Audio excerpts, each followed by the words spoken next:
سے پہلے تو کچھ پروسیجرل سوالات پوچھوں گی کیونکہ آپ اسپیکر رہ چکے ہیں قومی اسمبلی کے. یہ قرارداد جو ہے یہ بائنڈنگ ہے سپریم کورٹ کے فیصلے میں. کیا وہ کہہ سکتے ہیں کہ آپ کا جو اکثریتی فیصلہ ہے ہم وہ نافذ العمل سمجھیں گے, جو اقلیتی فیصلہ آپ نے دیا ہم اس کو نہیں مانیں گے؟ نہیں, قرارداد تو کبھی بائنڈنگ نہیں ہوتی ہے, نہ گورنمنٹ کے اوپر بھی بائنڈنگ نہیں ہوتی. یہ ریکمینڈیٹری ہوتی ہے اور گورنمنٹ کے پاس بھی آپشن ہوتا ہے کہ وہ اس کو منظور کرے یا نہ منظور کرے. اگر بائنڈنگ ہوتی تو پھر تو مطلب حکومت ہی نہیں چلتی. تو بائنڈنگ نہیں ہے, نہ عدلیہ کے اوپر بائنڈنگ ہے. لیکن میں ایک اور بات کرنا چاہتا ہوں. سب سے پہلے جو آج جو کچھ ہوا ہے یہ انکانسٹیٹیوشنل ہوا ہے. یعنی یہ آپ دیکھیں نا, جو کانسٹیٹیوشن کی آرٹیکل 68 اس میں بالکل واضح ہے کہ جو جوڈیشری ہے اس کی کسی کنڈکٹ پہ یا کسی جج صاحب کے کنڈکٹ پہ کوئی ڈسکشن نہیں ہو سکتی. اور جو ادارے ہیں یعنی آرمی اور جوڈیشری دونوں اس میں آتے ہیں کہ اس کے اوپر کوئی ڈسکشن نہیں ہو سکتی, اس کے کنڈکٹ پہ ڈسکشن نہیں ہو سکتی. اور پھر آپ ادھر قرارداد پاس کرتے ہو. قرارداد بھی آپ نے جو نام بتایا کہ جس طرح ماشاءاللہ انہوں نے کیے, کوئی اس میں کوئی وہ نہیں ہے. اور پھر جو ہے نا جو کورم ہے, کورم اسمبلی کا 87 تقریباً 87 لوگوں کا کورم بنتا ہے. اچھا, انٹرسٹنگلی کہ اسمبلی دوری ہے, یعنی 45 اور 50% آپ کی اسمبلی تو ہے ہی نہیں. وہ پاکستان جو ہے نا ادھر آپ کی نمائندگی نہیں ہے, محروم ہے نمائندگی سے. تو اس پارلیمنٹ کو تو وقت ہی نہیں رہی. کیسے اس کی کوئی بات کوئی سیریس لے گا, کوئی سنجیدہ لے گا؟ اور انٹرسٹنگ پر اور بات بھی ہے.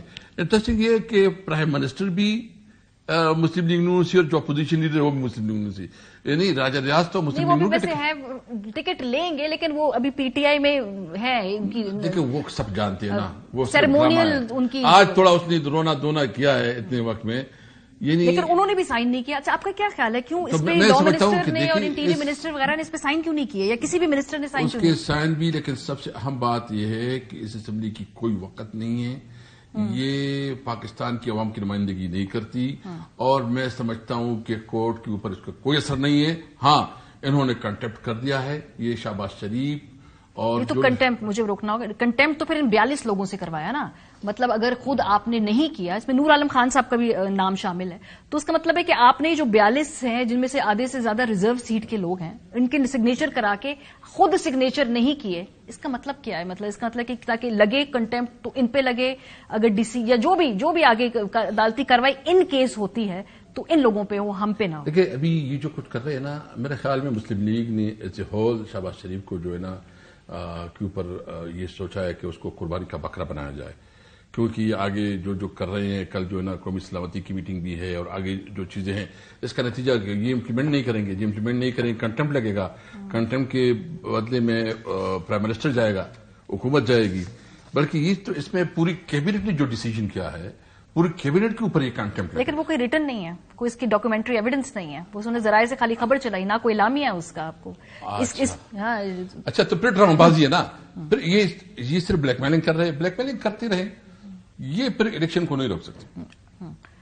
یہ میں بتاؤں نا, آپ کو کوئی ڈاکومنٹ دکھائیں گے نا, آپ کیبنٹ کی کوئی ڈیسیجن ہوگی. کل آ رہا ہے نا قومی سلامتی کا اجلاس, کل ہے ایک, اس کا جو بھی اعلامیہ ہوگا, لیٹس سی اس میں سے کیا نکلتا ہے. سمجھتا ہوں میرے خیال ہے اب الیکشن بھی قومی سلامتی کا ایشو اس ملک میں بن گیا. یہ دن بھی دیکھنا تھا کہ الیکشن کرنا ہے یا نہیں کرانا, یہ بھی قومی سلامتی سے جڑا ایشو بن گیا ہمارے یہاں.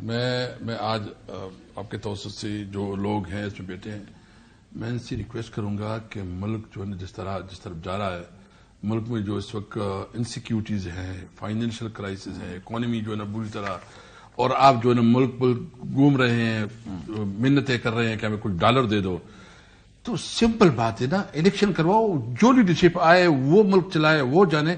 دیکھیں فریش مینڈیٹ سے ہوگا کیا؟ فریش مینڈیٹ سے یہ ہوگا کہ عوام کی مینڈیٹ ہوگی, اس کے پاس پاور ہوگی, وہ اپنے لیے ملک کے لیے صحیح معنوں میں ایک اعتماد کے ساتھ پالیسی بنائے گی. اگر آپ اس طرح کریں گے, ایک سب سے بڑی پارٹی کو آپ دیوار سے لگائیں گے, آپ سمجھتے ہیں بھائی. میں ایک بات بالکل کلیئر کرنا چاہتا ہوں, میں آج یہ بالکل واضح کرنا چاہتا ہوں کہ یہ اگر کسی کا خیال ہے کہ ہم آ کے انتقام لیں گے, کوئی انتقام نہیں. یہ سب کا خیال ہے بائی دا وے, بیکاز جب آپ کے وزراء ٹویٹ کرتے ہیں, سابق وزراء, کہ ہم لسٹیں بنا رہے ہیں صحافیوں کی, یہ جو پولیس والے ہیں ان کی شکلیں پہچان لیں, واپس آئیں گے تو ہم ان ساری چیزوں کے بارے میں ہم اس طرح کی جب آپ کی زبان استعمال ہوتی ہے تو اگلے یہی سمجھتے ہیں کہ آپ بدلے ہی لیں گے واپس. سب سے پہلے جو ہے نا جو پالیسی بیان ہے وہ خان صاحب کی ہے, جو ہمارا لیڈر ہے. انہوں نے کیٹیگریکلی کہا ہے کہ میں اپنے اوپر جو حملہ ہوا ہے اس کو بھی معاف کر سکتا ہوں. انہوں نے یہاں تک کہا کہ میں ٹروتھ اینڈ ریکنسیلیشن کرواؤں گا.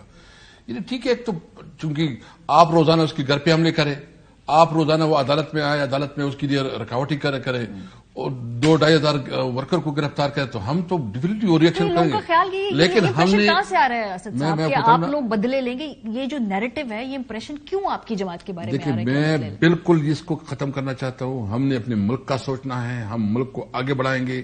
یہ ملک ہے تو ہم ہیں، ہم نے اپنے بچوں کا، اپنے ملک کی مستقبل کا سوچنا ہے. میں جو بات کرتا ہوں، میں پالیسی سٹیٹمنٹ دے رہا ہوں. ٹھیک ہے، میں ایسی بات کر رہا ہوں جس کو کوئی ڈینائی نہیں کر سکتا کہ ہم اپنے ملک کو آگے بڑھانے کے لیے اپنی اسٹریٹجی بنائیں گے کہ ہماری اکانومی کیا ہوگی، ہماری فارن پالیسی کیا ہوگی، ہم اپنے لوگوں کے لیے روزگار کیسے پیدا کریں گے، ہم اپنے ایکسپورٹ کو کیسے بڑھائیں گے، اور جو ایگریکلچر ہے اس کو کیسے اسٹرینتھن کریں گے. سر، جب آپ ایسی باتیں کرتے ہیں نا، یہ بڑی گڈ کاپ اپروچ ہے. اس کے بارے میں آج میں خواجہ آصف صاحب کی ٹویٹ پڑھ رہی تھی، اگر ہم اسکرین پہ چلا سکیں.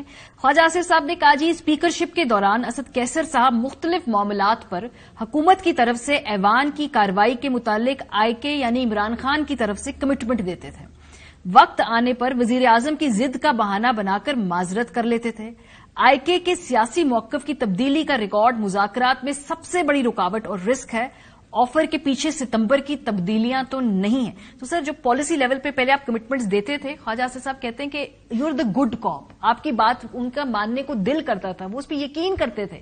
پھر آپ لوگ یو ٹرن مار لیتے تھے، خان صاحب کا موڈ بدل میں ایک بات بتاؤں نا، ایک صرف حوالہ دے کے پرانے وقت پہ آپ لوگ یو ٹرن مارے، ایک بتائے. یعنی ہمیشہ ہم نے جب گورنمنٹ میں بھی تھی، امپریشن تو یہ دے رہے تھے، یعنی جو ان کے خلاف کیسز تھے نیب کی، وہ تو پرانے کیسز بنی ہوئی تھی. مطلب کوئی 5% بھی ہمارے وقت میں نہیں بنے تھے، زیادہ تر پرانے کیسز تھے. یہ جو کہہ رہے ایک بتایا کہ کدھر جو ہے ہم پیچھے ہٹے ہیں، یہ ہٹتے تھے. کیونکہ دیکھو ان کی پرابلم کیا تھا. خواجہ آصف ایک دڑے کا لیڈ کرتا تھا اور شاہد خاقان دوسرے دڑے کو لیڈ کرتے تھے. ان کے آپس تقریر بھی اس کے آپس میں جو ہے نا دشمنی ہوتی تھی.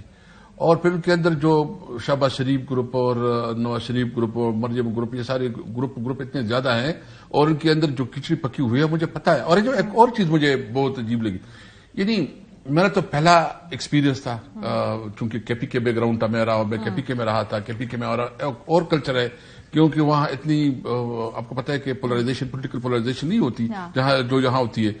میں اسی مائنڈ سیٹ کے ساتھ آیا تھا. تو یہاں جو آیا، میں نے دیکھا کہ پولیٹیکل جو کی لیڈرشپ ہے اسمبلی میں، اور خاص کر جو مسلم لیگ نون ہے، یہ پولیٹیکلی ان کے اندر بہت بڑی ویکیوم ہے. ان کے اندر وہ کیپیسٹی اور کیپیبلٹی نہیں ہے، اس کا وہ وزڈم نہیں ہے. ایس سی پیپل پارٹی زیادہ بہتر بہیو کرتی تھی پولیٹیکلی، جو ہے نا اسمبلی کے اندر وہ اپنے لیے لابنگ جو کرتی تھی. مسلم لیگ نون. ابھی میں ایک اور بات آپ سے پوچھنا چاہتا ہوں. اس پوری جو سینیریو ہے، یہ جو رجیم چینج ہے، اس میں سب سے زیادہ جو پارٹی سفر ہوئی ہے مسلم لیگ نون پولیٹیکلی سفر ہوئی ہے، کیونکہ پیپل پارٹی کا تو کوئی پرابلم نہیں ہے. ہے نا، لیکن آپ نے کی ہے کہ مل کر بیٹھ کے بات کریں.